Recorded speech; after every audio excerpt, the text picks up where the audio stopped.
Good day, everyone. Hello and welcome to Ed Talks. Today is a new day to have fun and learn from the professionals. I am Cedric Barcena, your educational talk host.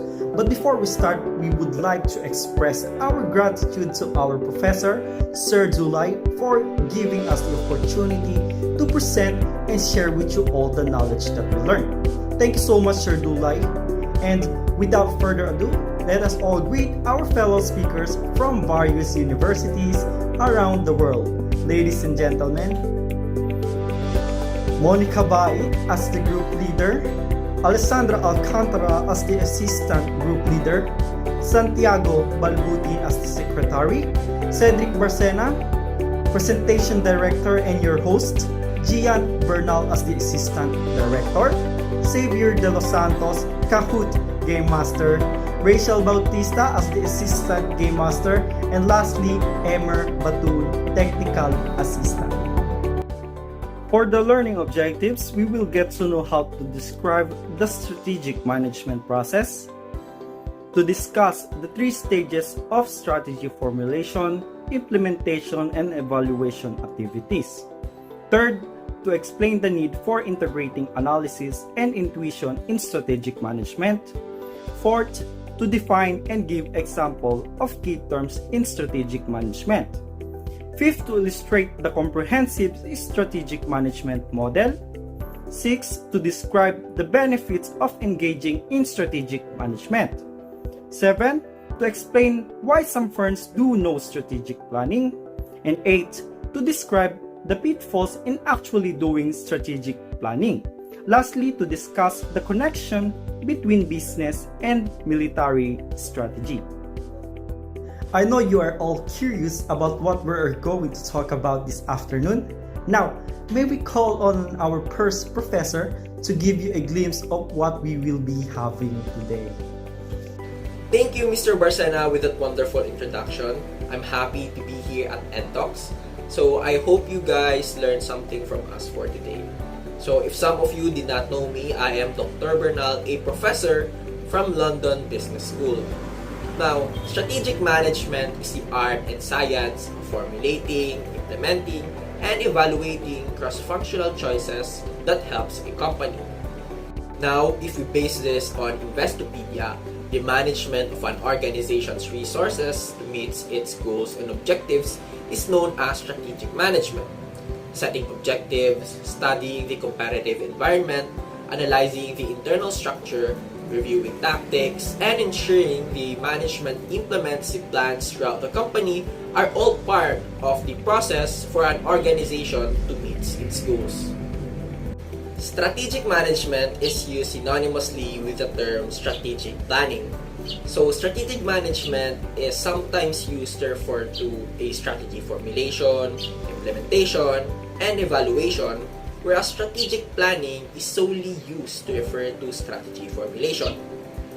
Strategic plan is the outcome of a difficult managerial decisions among many viable options, and it indicates a commitment to a certain markets, policies, processes, and activities. It's a concept that focuses on company strategic goals being met through integrating several departments such as accounting and finance, marketing, and human resources. I just want to give you guys a little bit of history of strategic planning. So it first gained popularity in the 1950s and 1960s, and it remained popular in the corporate world until 1980s, when it went out of favor. However, in the 1990s, interest in strategic business planning was revived, and strategic planning is still significant in today's industry. There are several advantages of strategic planning. It drives businesses to consider future possibilities and threats. It also compels businesses to think about the resources they'll need to take advantage of or overcome such opportunities and threats. Furthermore, strategic planning provides individuals with a feeling of purpose and unites them around with a single goal. It establishes guidelines and holds people accountable. To put it in another way, strategic plan is a company's game plan.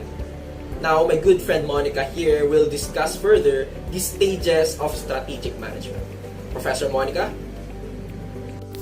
Thank you, Professor Vernal, for giving an explanation of what strategic management is and how it should be applied effectively. I am Monica Bait from University of Victoria, School of Business. To better understand the strategic management, let me discuss the 3 stages of it: the strategy formulation, strategy implementation, and strategy evaluation. The first stage, the strategy formulation.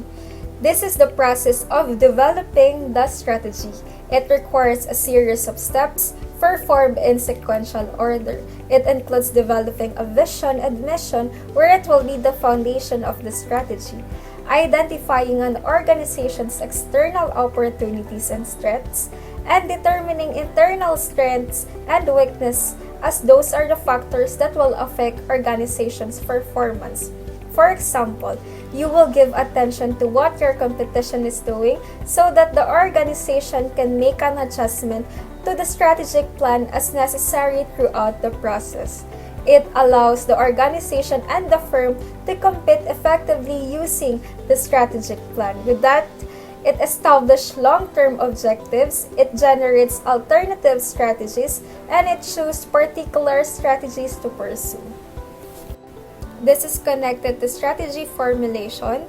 Strategy formulation decision commit an organization to specific products, markets, resources, and technologies over an extended period of time.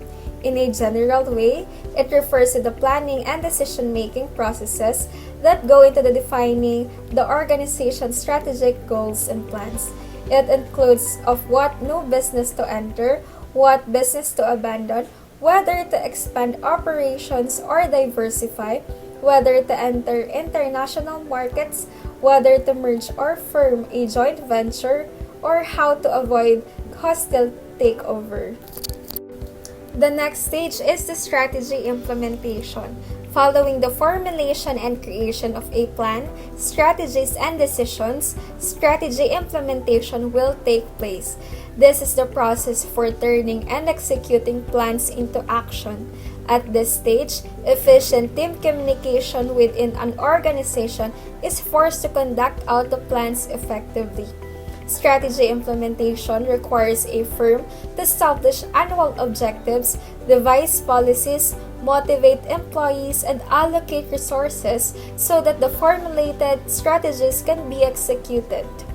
Strategy implementation also includes developing a strategy, supportive culture, creating an effective organizational structure, redirecting marketing efforts, preparing budgets, developing and using information systems, and linking employee compensation to organizational performance. The strategy evaluation in strategic management, this stage is called the final stage. It entails examining and evaluating the strategic plan that has been implemented. It assesses if the target goals and objectives have been met, as well as how far the vision has progressed. For instance, managers desperately need to know when particular strategies are not working well. Strategy evaluation is the primary means for obtaining this information. All strategies are subject to future modification because external and internal factors are constantly changing. There are 3 fundamental activities: reviewing external and internal factors that are the basis for current strategies, measuring performance, and taking corrective actions. Thank you, Professor Bait. I am Professor Alcantara from Northwestern University. And moving forward, let's go to the key terms in strategic management. Or in other words, these are the terms that we will be dealing with as we move forward with the chapter. Have you ever heard of the word bank? If so, then I will be here to expand your vocabulary about the topic.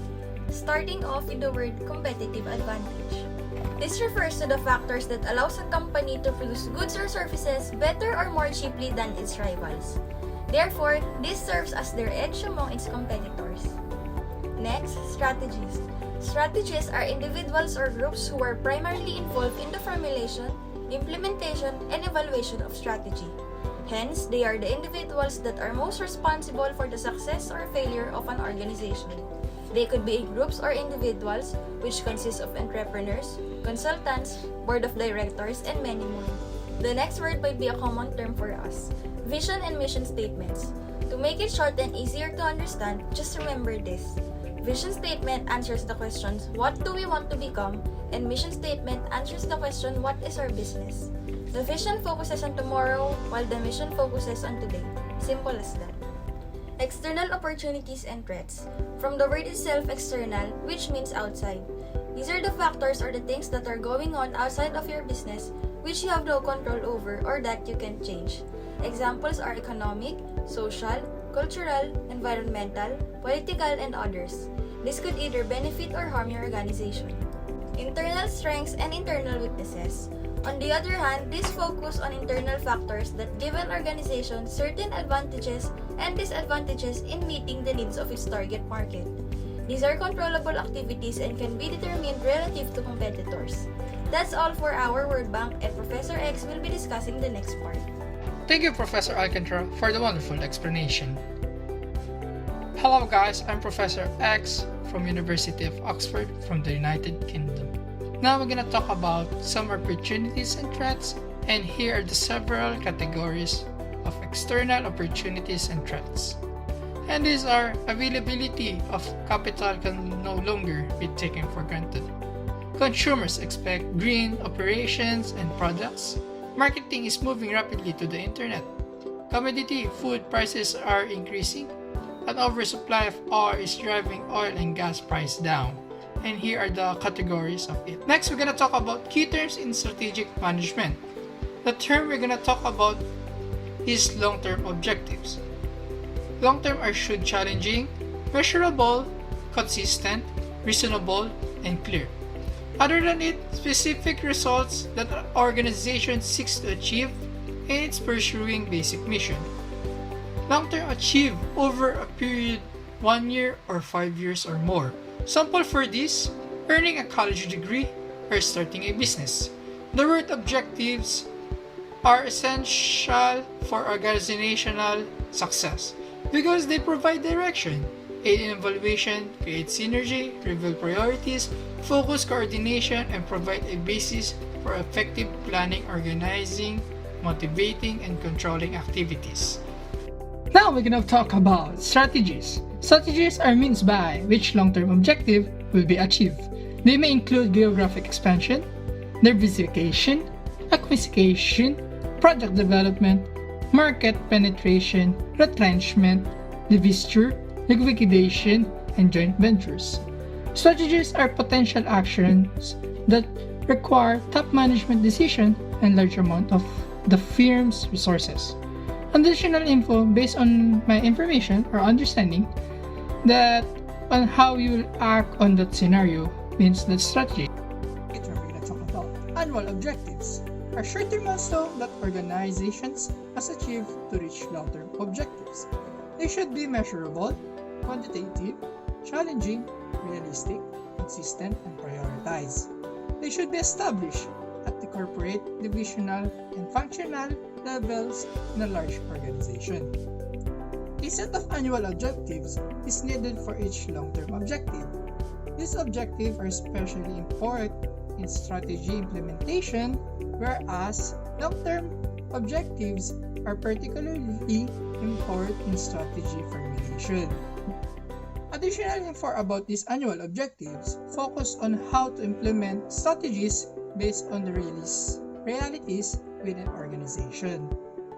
Next, we're going to talk about policies. Policies include guidelines, rules, and procedures established to support efforts to achieve state objectives. That was well explained, Professor X. And now to add more, I'll introduce myself. I'm Professor Bautista from the University of Melbourne to further explain the lesson. In developing a strategic plan, these are the 3 important questions to answer. First, we have to determine where we are, to know where we need to go and how we will get there. These questions will help us to monitor our progress towards our goal. This is the comprehensive strategic management model which helps businesses to create and develop mission, vision, and objectives that will lead to the success of the business. This model does not guarantee success, but it does represent a clear and practical approach for formulating, implementing, and evaluating strategies. Relationships among the major components of the strategic management process are shown in the model, which appears in all subsequent chapters, with appropriate areas shaped to show the particular focus of each chapter. Here are some benefits of strategic management in any business establishment. Strategic management allows the organization to eliminate and handle the problems before they arise in the firm, and be able to respond before something happens rather than addressing the problems after it arises. The organization with strategic management does act, initiate, and influence first that will help them to control the future of the firm. Benefits to a firm that does strategic planning. Businesses and firms that practice strategic planning benefits from it. It helps the employees to engage in much better communication with constant interaction within the firm. As they build enhanced communication, it will lead them to have deeper and improved understanding of different views, sharing organizational objectives, and empowering them to improve the business. Employees become more dependable, committed, and satisfied as they are able to connect to each task in the organization in implementing strategies and achieving its objectives. An effective, comprehensive strategic management model is always flexible to meet all the needs of the business. With the cooperation and engagement of the managers and the employees, the firm will achieve its success. Communication is a key to a successful strategic management. Communication may be the most important word in the management as it provides clarity, builds relationship, and creates commitments within the firm. Those are my lessons, but we still have more, so let's listen to our next professor. Good morning, guys. I am Santiago Rodel Balbutin from Australia and a professor in Australian National University. So, this is the financial benefits using strategic management. Financial benefits. Business using strategic management concept shows significant improvement in sales, profitability, and productivity compared to firms without systematic planning activities. High-performing firms tend to do systematic planning to prepare future fluctuations in their external and internal environments.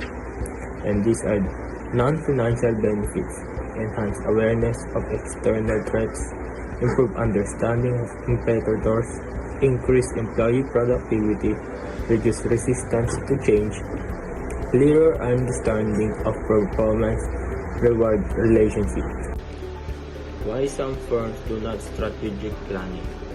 No formal training in strategic management, no understanding of or appreciation for the benefits of planning, no monetary rewards for doing planning, no punishment for planning, too busy firefighting resolving internal crises to plan ahead. View planning as a waste of time since no product or service is made. Laziness. Effective planning takes time, effort. Time is money. Content with current success. Failure to realize that success today is no guarantee for success tomorrow. Even Apple Incorporated is an example. Overconfident. Prior bad experience with this strategic planning. Done something somewhere. Good morning, everyone. I'm Professor Emma from the Netherlands, and I'm one of the professors in the Erasmus University, Rotterdam School of Management. I will tackle today the pitfalls in strategic planning and how to gain competitive advantage and comparing business. First, pitfall in strategic planning. This is to obtain control over choices and resources. Strategic planning is used in developing a strategic plan just to meet accreditations or regulatory criteria. Next, moving from mission development to plan formulation too quickly, and employees continue to labor in the dark since the plan was not communicated to them. Next, many top managers make instinctive judgments that are at odds with the written strategy. Top executives aren't actively participating in the strategy. planning process, and failure to utilize plans as a benchmark for performance evaluation. Next, rather than engaging all managers, delegating planning to a planner, failure to include essential staff at all stages of the planning process, and failure to foster an atmosphere of collaborations that is conducive to change. Next, seeing planning as a waste of time or a non-essential activity. Next, being so preoccupied with current issues that little or no preparation is done, and because planning is so formal, flexibility and creativity are stifled. Next is the how to gain and sustain competitive advantage. First, we need to establish a clear vision on what we want or you want your business to be at some point in the future, and also the mission statement aims to express purpose and the direction to all the people who are in your firm or your business. Second, formulate strategies. We need to collect and analyze the data using matrices. We need to specify the plan that we will be going to make and establish a clear strategic plan. Third, implement strategy. This is where we establish our business and allocate the resources. This is also where we attract our customers to see our business and give some rewards and motivations. This is also where we need to manage our finances in our business. And lastly, evaluate and monitor results. We always need to evaluate our business and monitor it regularly to see if there is something that we can improve at it or something we need to change for the future. Take proactive actions and adapt it to change for the better of our business. Thank you so much, professors, for sharing all your knowledge about this topic. I firmly believe that this topic that you shared with us will greatly benefit us as well as those who are planning to start a business in the future. To recap, we get to learn the process of strategic management, the 3 stages of strategic management, integration and intuition in strategic management, the key terms in strategic management, the strategic management model, the benefits of strategic management, the pitfalls in strategic management, as well as the connection between business and military strategy. Again, thank you so much, professors. I know it's been a tiring day for every one of us here, especially for you guys who went out of your way just to impart us with your knowledge. That is all for the recap, but to end this talk, we wanted to challenge everyone that is present in the session to a simple game of multiple choice to be led by the Kahoot Game Master, Xavier.